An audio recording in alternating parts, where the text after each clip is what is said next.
Without further ado, let's give it up for Tommy Knucklehead. How you doing out there, folks? Really good. Thank you, sir. Thank you. Johnny, what time is bowling start, buddy? That's quite the shirt you got on there, kid. Welcome to Staten Island. Yeah, my name is Tommy Knucklehead Hilkin, and it is true I've come from a long family full of knuckleheads. You can think about it. My mother was a knucklehead. Father's a knucklehead. I'm a knucklehead. My kids are knuckleheads. You can understand it, right, lady? Staten Island is full of knuckleheads. But it's really, I'll tell you, there is a way I will vote for you tonight, and we can talk about that later. You get my vote. No, we won't go that far. But we do have a special guest here tonight. I'd like to make one announcement. Johnny P's mother's here. Would you give Johnny P's mother a big round of applause back there? Johnny, you even got a woohoo! Nice. They're thrilled to see you, Mrs. P. Well, I want to tell you, I was looking at the differences. This Sunday, believe it or not, it's hard to tell by looking at me. I'm going to be 50 years old this Sunday. So this is like a birthday present to you from me. Think about it. How great is that? 50 years old. So what has changed over since I was a kid and what's going on in the world today?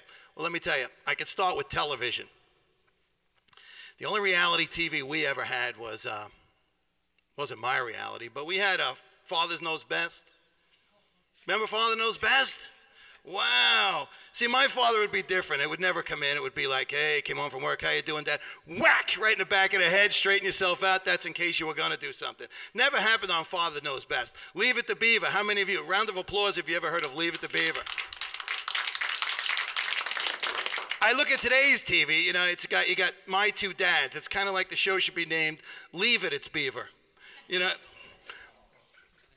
But it's different. Reality TV today, I was looking at some really crazy. Last night, Larry King had on the lady from Johnn and Kate plus 8.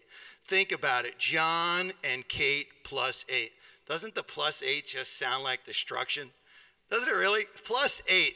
I looked at it, she was on the television last night, and she's talking to Larry King, and she's saying, what's up with Johnn? You know what's up with Johnn. He realized his wife was a bitch and he had 8 kids. So what is he out doing now? He decided, I'm going to go out and date hot chicks. Easy as that. Who's stuck with the 8 kids? Kate. Think Kate's going to have a little bit of tough time dating? Hey, listen, I want you to come in. I got a couple of kids. I got 8 kids. She doesn't have a chance. It's not going to happen unless she's loaded and finds a guy like Johnny. Then it'll work nicely. But, sir, your name right there, sir. Chris, how are you, buddy? What do you do, Chris? I'm a songwriter. So you do nothing, Chris, is what you're saying. Yeah, I understand. I'm a songwriter. Yeah, I'm self-unemployed. Thanks, Chris. Me too. That's why I'm up here. But, Chris, I want you to keep an eye on this right here, Chris.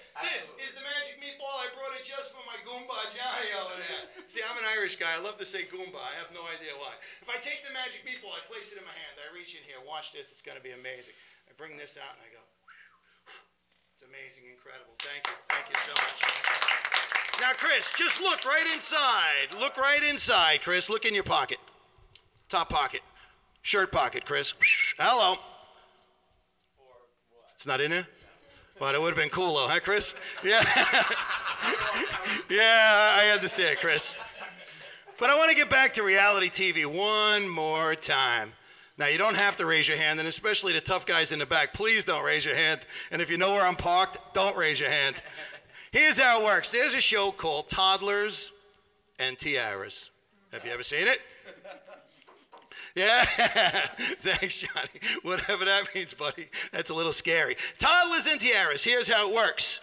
They have a beauty pageant for kids 3, 4, 5, and 6 years old. And the mothers dress exactly like the kids, and they cheer their kids on. So I'm watching it the other day, and this is amazing. And the rules for the swimsuit competition. Imagine 3, 4, 5, 6 years old, there's a swimsuit competition. Now I'm listening, and I'm watching, and the rules, and it's amazing. The rules are for the swimsuit. You can wear a 2-piece bathing suit, 3, 4, 5, and 6, but no G-strings. Now, I might not find it funny, but that is absolutely the truth that was going on in that show. It was absolutely incredible. I couldn't believe it, and I couldn't shut it off. No, I'm only kidding. Thanks, Chris. So like I said, I'm going to be 50 years old. It's been a long time since I dated. What else has changed with dating? It was really tough. You know what I'm saying? I I had a lot of acne. You know, my acne, you know, how bad was it? One time I fell asleep in a library, and I woke up, and there was a blind guy reading my face. That's how tough it was. Yeah, but it was tough.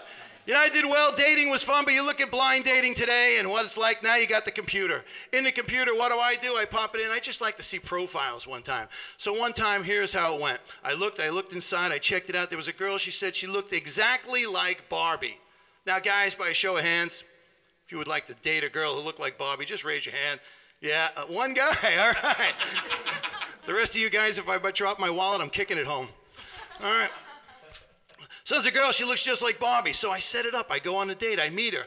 I look inside. There she is. Blonde hair, green eyes, 12 inches tall. She was fantastic. I loved her. I was absolutely nuts over her. But guys, that's all I have tonight. Thank you so much. And everybody, one more time, thanks so much.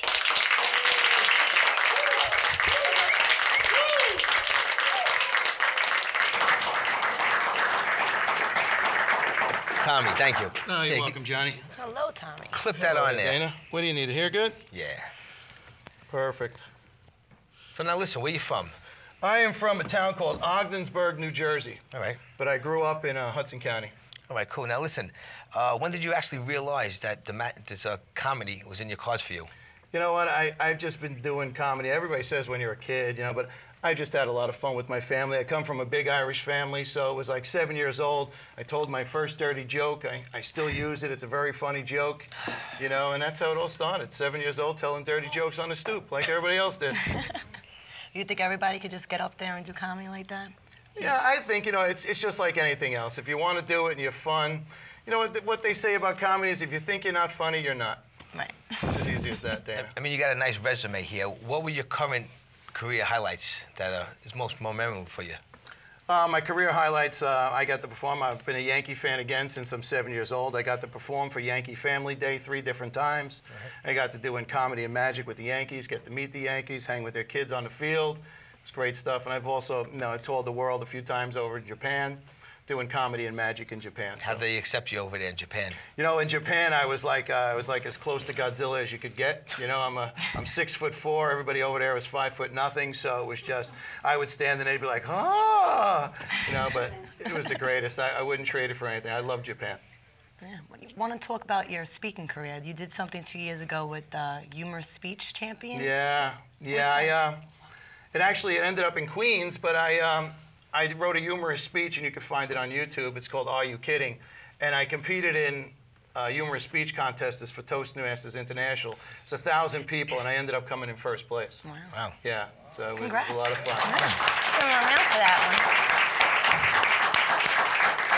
one. So you say comedy is your newest business. It says here that you do motivational speaking.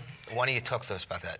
Well, you know why I do the motivational speaking? It's like, I realize I meet a lot of kids, and I always have this theory about kids. I meet a lot of kids doing magic that, you know, there's not a lot of bad kids, but there's a lot of bad parents. And I've performed for thousands and thousands of people. So what I try to do is I do a lot of family work, motivational stuff for teens, you know, preventive stuff. Everybody tries to get kids off drugs before this. Really, the thing is we want to keep them from even getting there. Yeah. So that's pretty much what I do in my life now. And I do it with humor. You know, to win an audience over no matter what it is, if it's humorous speaking, if it's, you know, motivational speaking, making people laugh is the easiest way to connect with people. Now, for your viewing audiences out there, people who don't know you, you got a website or email someone can get in touch with you at? Sure, it's www.tommyknucklehead.com or tommyhilkin.com. That's my motivational speaking. All right, well, beautiful. Listen, I hope to have you back on the show. Thanks for having me. It's great meeting you. Let's give it up for Tommy Hilkin. Very funny. All right.